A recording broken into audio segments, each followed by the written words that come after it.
Salam sang debaters, berani bertanya, berani ditanya, jangan kerja kau hanya bertanya terus.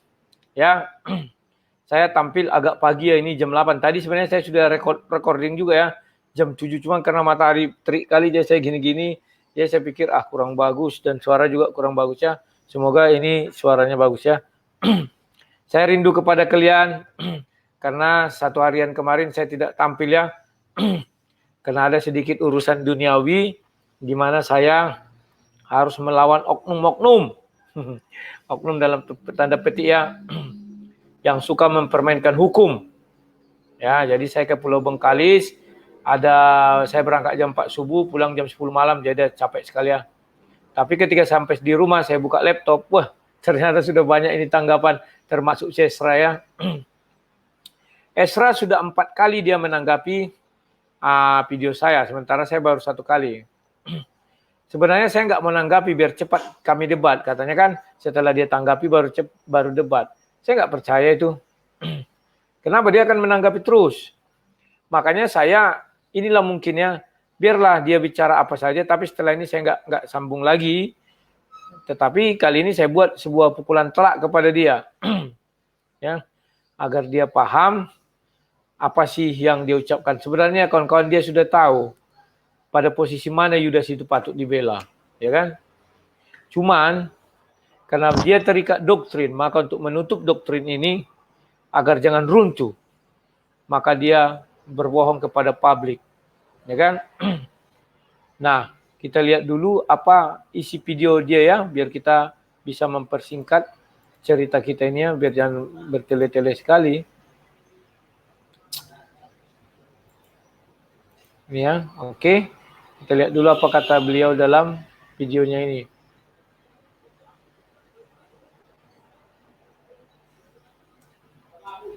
Sang debaters mengatakan bahwa pada waktu saya mengutip dan menjelaskan Yohanes 6 ayat 64 itu saya hanya berasumsi doang dan saya tidak mengerti maksud ayat itu. Ya, nanti kita akan lihat siapa sebenarnya yang sedang berasumsi doang dan siapa sebenarnya yang tidak mengerti maksud ayat itu, atau siapa yang tidak mengerti apa yang sedang dikatakan. Ya. Mari sekarang kita lihat kembali Yohanes 6 ayat 64 ya. Tetapi di antaramu ada yang tidak percaya.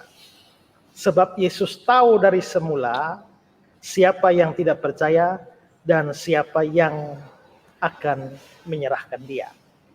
Nah, menurut sang debaters yang tadi kita sudah lihat, dia menolak bahwa ayat ini sebagai bukti bahwa Yudas itu bukan orang percaya, atau Yudas termasuk di dalam orang yang tidak percaya di situ. Menurut dia adanya kata dan, siapa yang tidak percaya dan siapa yang menyerahkan dia.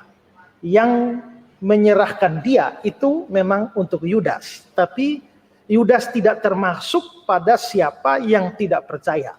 Dasarnya adalah ada kata dan di sana.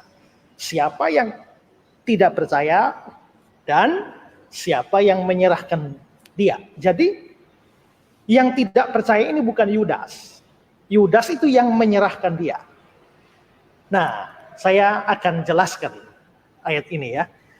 Pertanyaan kita adalah bahwa apakah adanya kata penghubung dan di antara dua kalimat itu harus berarti bahwa yang dibicarakan di sana itu adalah dua pribadi yang berbeda. Nah, inilah Pak Esra Soroya. Coba tonton video saya itu lagi. Tidak ada saya katakan dan itu harus dua pribadi yang berbeda. Ya, tetapi saya tahu itu adalah bahasa matematis, logikal, dan itu bernilai benar jika kedua-duanya benar. Maka ada kemungkinan itu terhadap dua orang. Karena kalimat ada siapa, ya kan? Oke. Dan keduanya harus memiliki kriteria yang dikatakan. Tidak percaya dan siapa yang menyerahkan Yesus. Kan demikian.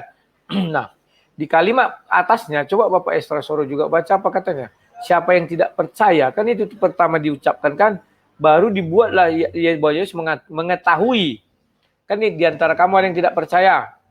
Baru dibuat lagi kalimat selanjutnya, Yesus mengetahui siapa yang tidak percaya dan siapa. itu bisa juga merujuk kepada satu orang.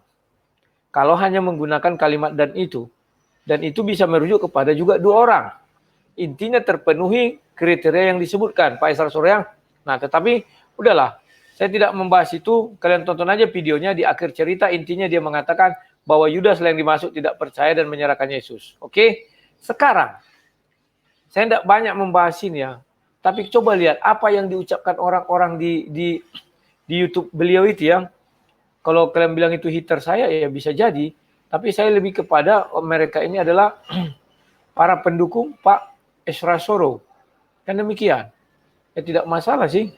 Tapi yang tidak saya suka dari mereka ini, mereka tidak melihat dulu fakta apa yang bisa didapat mereka dari hal tersebut atau yang bisa mereka untuk diperolok-olokkan ya. Mereka mengatakan berbagai hal kepada saya. Ini saya salah satunya ya. Kita mulai aja lah dari atas ini ya. Dari beberapa lah saya buka ya. Tapi nggak semuanya kawan-kawan ya. Karena makan waktu saja itu ya. Nah perhatikan. Di situ Deogracias bilang sang debater kebanyakan debat kusir. Saya tidak pernah debat kusir. Kalau saya melawan pendapat orang itu sah. Karena namanya berdebat. Bukan diskusi. Bukan dialog. Ya kan? Tolong bedakan kalian berdebat. Kalau dibilang ada aturan waktu, silakan. Aturan waktu yang bagaimana, saya ikuti. Tapi konteksnya saat itu kami tak punya aturan. Yang ada, kamu berani bertanya, kamu ditanya. Nah. Baru masuk sini. Apanya? Bahwa dibilangnya, saya orang awam, tapi setelah saya nonton tanggapan dari Papen Esra, argumennya sang debater telah runtuh. Runtuh dari mana? Ones 89. Runtuh dari Hong Kong. Setelah ini saya hajar kalian lihat, tunggu lihat. Kalian lihat apa hajar saya. Saya nggak mengajar pendapat Esra Soro, biar dia sendiri menghantam pendapat dia ya. Sekarang yang tersisa dari sang debater hanyalah ego dan kesombongan. Ya, saya bilang sama kalian, kalau kalian mengatakan kejujuran itu pasti ego dan sombong. Sama ketika Yesus. Yesus datang, orang Farisi bilang, kau sombong kali, angkuh kali. Kau sama-samakan dirimu dengan Tuhan. Kau seperti ahli agama paling hebat. Sekolah kau tak ada, kami ahli Taurat. Ya berarti that's sandi lilu. Berarti kamu adalah ahli Taurat dan Farisi. Itu saja yang bisa saya katakan. Orang akan mengatakan saya ego dan sombong ketika orang berseberangan dengan saya. Tapi saya sudah terlanjur berjanji akan menghancurkan keangkuhan para teolog. Karena mereka membuat tembok itu terlalu tinggi. Saya tertawa mendengar argumentasi sang debater. Ya kamu tertawa karena kamu tak punya pemikiran. Ya, saya sarankan untuk sang debater dalam menafsir Alkitab harus sesuai konteks. Lah konteks mana yang saya lawan? Ya kan? Konteks ayat konteks Yohanes 6 ayat 64 itu nanti kalian tahu. Sestra sendiri menjawab. Karena ayat sebelumnya pun sudah pernah dibahas Sestra. Ada videonya kok, tapi sudahlah dia menutup itu semua. The debaters beda jauh kalau membahas Alkitab dengan Pak Esra. Semakin dibahas, semakin kelihatan bodohnya. Salam damai sejahtera. Jauh beda, ya betul. Esra itu jauh di bawah saya ya. Saya bukan sombong, itulah fakta. Saya tidak pernah berdusta, berbohong. Tetapi dia berusaha berdusta, berbohong, memelintir-melintir ayat firman Tuhan. Di mana dia melintir? Nanti saya kasih tahu. Ya, ini menggunakan apalagi. Ya, sudah, dan yang lain-lainnya. Nah, sekarang saya bukakan bagaimana si Esra ini menghantam pendapatnya sendiri. Bukan saya yang menghantam loh ya. Dia sendiri yang menghantam pendapatnya sendiri. Kalau saya santai-santai saja, belum ada yang bisa mematahkan pendapat saya. Ya. Nah, ini kalian tonton dulu pendeta Bapak Esra Soro ini ya. Saya bukakan biar kalian paham. Ingat ya, saya ini seorang pendebat, bukan seorang pendeta. Kalau pendebat kalian sudah tahu bagaimana kan? Di otaknya hanya satu, mempertahankan argumennya. Jangan kalian salahkan seorang pendebat. Ya, karena memang itulah dia. Itu dikatakan, apakah yang berhak memakan darah dan daging Yesus Kristus? Nah, itu maksudnya yang berhak mengikuti perjamuan kudus. Apakah yang berhak memakan darah dan daging Yesus Kristus adalah bagi mereka yang sudah lahir baru dalam baptisan air. Siapa yang mengatakan bahwa lahir baru itu berkaitan dengan baptisan air? Itu salah, saudara. Ada banyak orang yang salah mengerti, dianggap lahir baru itu sama dengan baptisan atau dibaptis. Itu salah. Ada juga yang berpikir bahwa lahir baru itu kalau bertobat. Itu salah. Ada yang berpikir bahwa lahir baru itu adalah terima Yesus. Itu salah juga. Terus lahir baru itu apa? Lahir baru itu adalah peristiwa yang terjadi sebelum orang percaya Yesus. Kok bisa? Begini saudara. Efesus pasal 2 ayat 1 mengatakan bahwa kita semua ini pada dasarnya sudah mati. Mati secara rohani. Kalau kita mati secara rohani, kita ini mayat secara rohani. Nah, kalau ada mayat, saudara, apakah mayat bisa berespon? Diberi sesuatu bisa berespon? Kalau ada mayat di situ, saudara, kayak ini sate, ada respon? Tidak ada. Dikasih uang, goyang-goyang di mata, respon? Tidak respon. Kenapa? Karena mati. Maka begitu juga kalau sampai ada orang yang mati rohani, dikasih Injil yang baik pun tidak bisa berespon sama sekali. Tidak bisa. Nah, bagaimana supaya mayat yang mati itu bisa respon? Dilahirkan atau dihidupkan dulu, baru bisa respon. Begitu juga orang berdosa yang sudah mati rohani, dia dilahir barukan melalui Roh Kudus sehingga dia akhirnya bisa respon. Begitu dia sudah bisa respon, lalu Allah mengatur supaya dia dengar Injil. Begitu dia dengar Injil, dikaruniakan iman sehingga akhirnya dia bisa percaya. Jadi mengapa orang bisa percaya? Karena sudah dilahir barukan. Jadi lahir baru dulu, baru bisa percaya.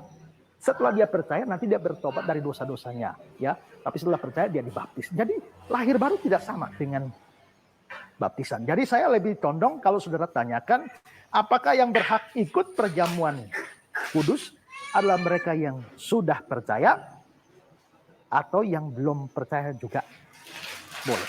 Begini, perjamuan kudus itu kan untuk memperingati karya Kristus di atas kayu salib. Dia mati, mencurahkan darahnya untuk menebus dosa kita. Nah, itu berarti bahwa yang ikut perjamuan harus orang yang sudah ditebus dosanya. Dan itu berarti bahwa itu harus adalah orang percaya. Nah, perhatikan. Satu ya, dia katakan apa? Saya tidak mau membahas. Kalian saja membahas. Dan hubungkan sama Yudas ya. Nah, ini lagi. Berarti dia mengatakan bahwa Yudas itu orang percaya kan? Tetapi demi meruntuhkan teori saya, dia rela berbohong.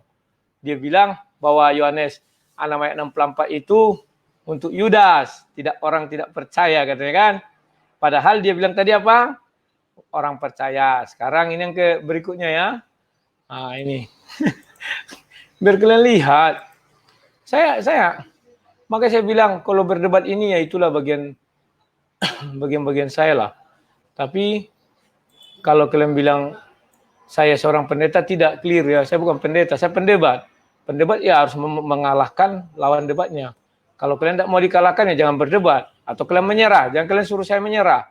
Itu standar ganda. Atau tidak, lihat-lihat dulu alasannya mengapa tidak ikut perjamuan kudus. Kalau tidak ikut perjamuan kudus karena sakit berat, tidak bisa jalan, ya pergi ke gereja ya mau bilang apa, itu bukan dosa. Ya, tapi kalau saudara secara sengaja tidak mau ikut perjamuan, ya itu jelas adalah sesuatu dosa. Atau juga kita harus ingat bahwa memang perlu persiapan hati di dalam masuk perjamuan. Sehingga kalau saudara memang tidak siap, sebaiknya memang tidak ikut perjamuan kudus. Dan ingat bahwa itu tidak dosa. Ya, justru kalau saudara tidak siap dengan hati yang tidak beres masuk ke dalam perjamuan kudus, justru jadi dosa. Tapi ingat, kalau saudara belum percaya Yesus sungguh-sungguh, jangan ikut perjamuan kudus walau saudara sudah sidi. Kalau saudara tidak percaya Yesus sungguh-sungguh, saudara ikut. Saudara sudah tapi sidi, saudara ikut perjamuan kudus, saudara berdosa. Jadi kalau perjamuan kudus itu harus orang beriman. Tabisidi itu tidak jadi patokan. Karena itu saudara, di gereja saya kalau tiap kali perjamuan, saya selalu bilang begini. Yang sudah percaya Yesus tapi belum tabisidi, boleh ambil perjamuan. Yang sudah tabisidi tapi tidak percaya Yesus sungguh-sungguh, secara pribadi sebagai Tuhan dan Juru Selamat, tahu ambil. Jadi bukan urusannya pada tabisidinya. Urusannya adalah, standarnya adalah iman. Kalau sudah beriman, boleh ambil. Kalau tidak beriman, tidak layak ikut perjamuan. Jadi tergantung alasannya, sikonnya saya kira. Baru bisa menilai apakah dosa atau tidak. Nah perhatikan. Maaf ya tadi saya agak ketenggorokannya. Nah dia bilang apa? Siapa yang tidak beriman, siapa yang tidak percaya, jangan perjamuan kudus, kata dia kan. Inilah aku bilang sama kalian kawan-kawan semuanya. Saya buka kalah sedikit. Kalau sampai saya ucapkan ayat itu, ya udah KO, dia nggak akan bisa apa-apa. Jangankan dia raja di rajanya teolog, maksudnya ini siapa ini? Teologi dunia ya, bukan teologi Tuhan di surga. Beda, saya nggak nantang itu. Maksudnya profesor dari profesornya teologinya. Taunya Yudas itu ke surga. Tapi apa? Yang mereka takutkan orang salah tafsir. Maka banyak yang mengatakan, wah orang bunuh diri masuk surga, oke bunuh diri kita. Kan bodoh. Yudas itu masuk surga kenapa? Ya kan? Karena ada nubuatan, Matius 26 ayat 24. Lebih baik dia tidak dilahirkan. Dan dia sudah dinubuatkan bahwa dia akan menyerahkan Yesus. Sudah ditentukan Yesus. Kamu akan menyerahkan aku. Kan demikian ya. Jadi mohon dibedakan. Kalau kau bunuh diri sekarang ya kau bongak. Gak ada yang mengampuni kau. Kau berdosa. Sudah membunuh diri kau. Ya kawan-kawannya. Nah. Tetapi dalam hal ini saya hanya bicara tentang keilmuan. Bukan yang lain. Dan saya tahu orang Kristen ini pemikirannya sudah maju ya. Dan mengerti apa yang saya maksudkan ya. Oke kawan-kawan. Kalianlah yang menentukan sendiri. Sudah saya bukakan video si Esra. Jadi saya anggap ini hanya lelucon Esra Soro aja ya. Lucu-lucuan aja kita nih. Ya kan?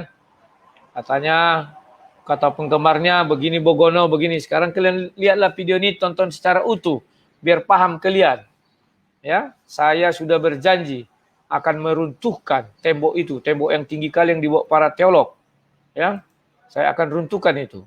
Sudah terlanjur saya ucapkan, maka saya akan runtuhkan. Percayalah kalian, dia akan berpikir ulang untuk berdebat dengan saya dengan ucapan dia ini sekarang ini. Ya. Karena dia tahu apa yang terjadi. Ya. Kalian bilang si Esra Soro, kalian dan saya hanyalah melaksanakan perjamuan kudus KW2.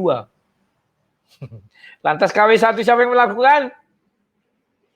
Jawab sendiri. Karena kalau saya panjangi, nanti terbongkar pukulan telak sama orang-orang yang mengatakan Yudas ke neraka. Salam sang debatan.